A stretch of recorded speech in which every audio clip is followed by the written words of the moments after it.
Hello, I'm Geoff Kersey, and I was out and about recently looking for some subjects for paintings, and I came across this lovely old willow tree on the banks of the River Wye at Ashford-in-the-Water.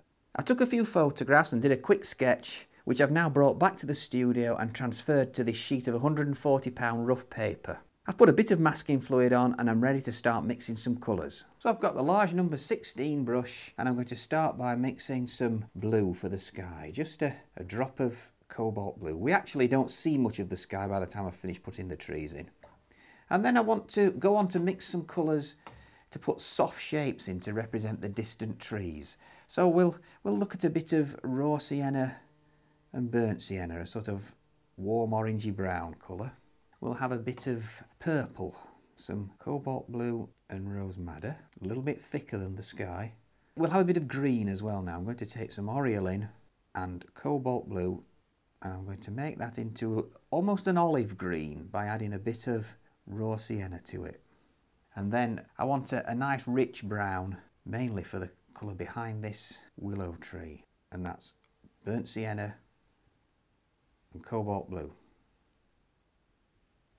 And the final colour for this background is a nice dark green, and I'm going to take Oriolin again, but this time I'm adding ultramarine blue to it.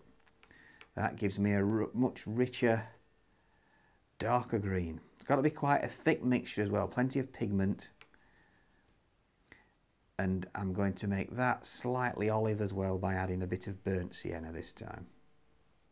Now that they're mixed, I'm taking the 1-inch flat brush, plenty of clean water on it, and coating the whole of the background for about 2/3 of the picture. Just nice even strokes, making sure I don't leave any dry bits.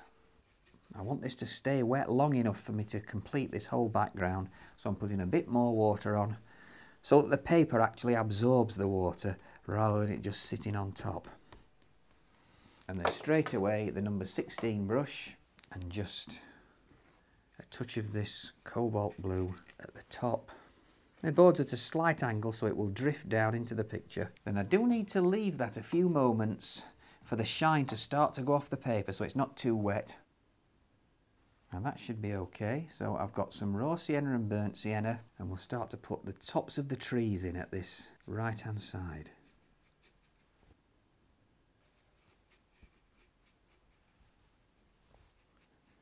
Working across, letting it drift into the blue. Creates quite a good green on the paper when it drifts into the blue.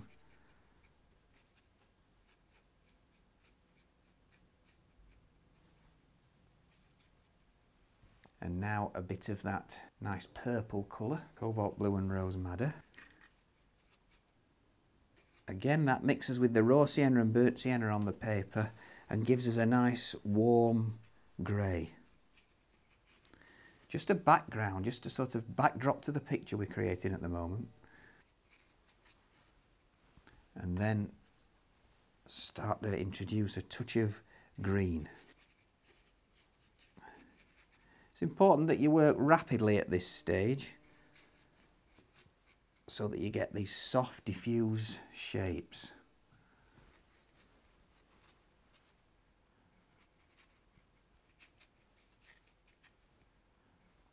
And then get that nice warm brown colour. This is the mixture of burnt sienna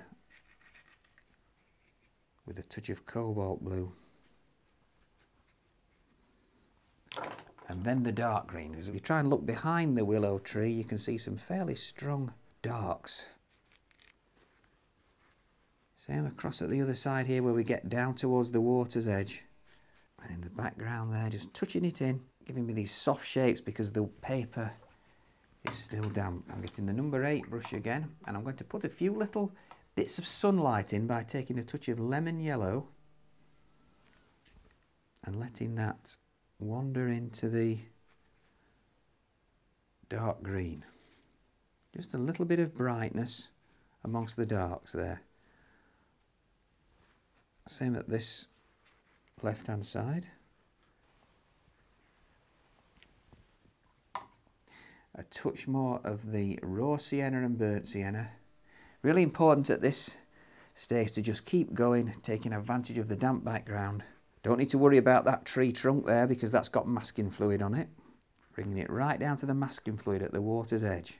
And then to give us a real contrast with the light on the trunk later on, I'm going back in with the really rich, strong, dark browny green.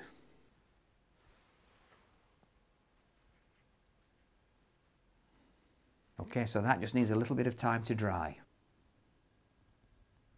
So now with a number 10 brush, I've got a little bit of the purple colour that I used in the background, cobalt blue and rose madder. I'm going to add a little bit of burnt sienna to it. And this is very, very pale, very thin. And using the side of the brush, I'm just going to suggest the tops of these trees.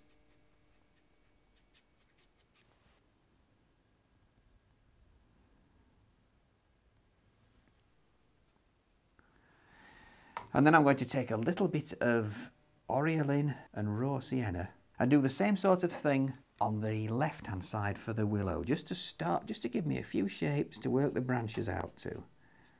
Plenty more to do on this, but this is really just getting me started with the thinnest foliage. This is where rough paper really does help, because I can just use the side of the brush and catch the surface. Now while that's drying, I'll get rid of the masking fluid on the tree trunk. And you can see that I've got a good, with that dark green, I've got a good contrast that really picks out the tree trunk. And I've got a number 4 brush and some raw sienna with a little bit of burnt sienna. I also want some dark colour now for this, for the tree trunk and branches. So I'm mixing some burnt sienna and ultramarine blue. I'll start with a number 2 brush and the light colour, putting that onto the trunk.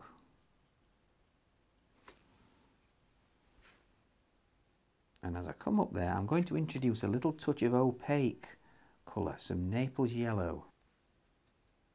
Just where we go from a dark background to a light background.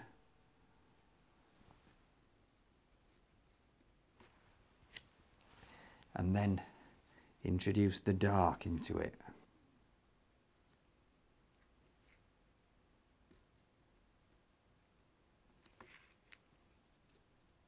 Some quite good shapes to these branches. Again, a quick stroke of the brush is often the best way to portray them.